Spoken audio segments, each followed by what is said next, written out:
সালের 25শে জুন ভারতে ইন্দিরা গান্ধী জরুরি অবস্থা জারি করেছিলেন এবং সেটা ছিল তাঁর বিরুদ্ধে বাড়তে থাকা রাজনৈতিক বিরোধ দমন করার জন্য।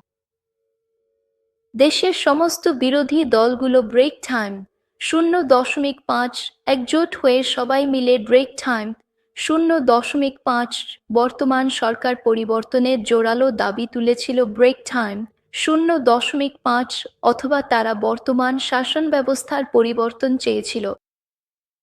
কিন্তু এখানে উল্লেখযোগ্য বিষয় হলো তারা গণতান্ত্রিকভাবে সরকার পরিবর্তন চেয়েছিল, অস্ত্রের মাধ্যমে বা সশস্ত্র সংগ্রামের মাধ্যমে নয়। তাই ইন্দিরা গান্ধী মন্ত্রিসভাকে উপেক্ষা করে কোনো সিদ্ধান্ত না নিয়ে বা মন্ত্রিসভাকে কার্যত অকার্যকর করে তুলেছিলেন।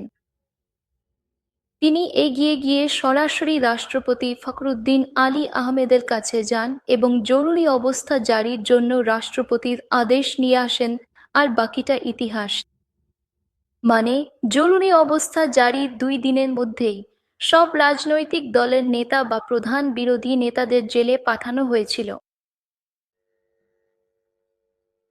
জরুরি অবস্থার সময় সংবাদপত্রে সেন্সরশিপ আরোপ করা হয়েছিল, নাগরিক স্বাধীনতা স্থগিত করা হয়েছিল এবং একেবারেই কোনো ভিন্নমত বা বিকল্প মতামত প্রকাশের কোনো সুযোগ ছিল না।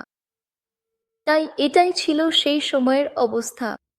এবং এখনো, মানে, জরুরি অবস্থার 40 বছর পরেও মানুষ যখন ভিন্নমতের কথা ভাবে তখন তাদের মনে শুধু জরুরি অবস্থার কথাই আসে।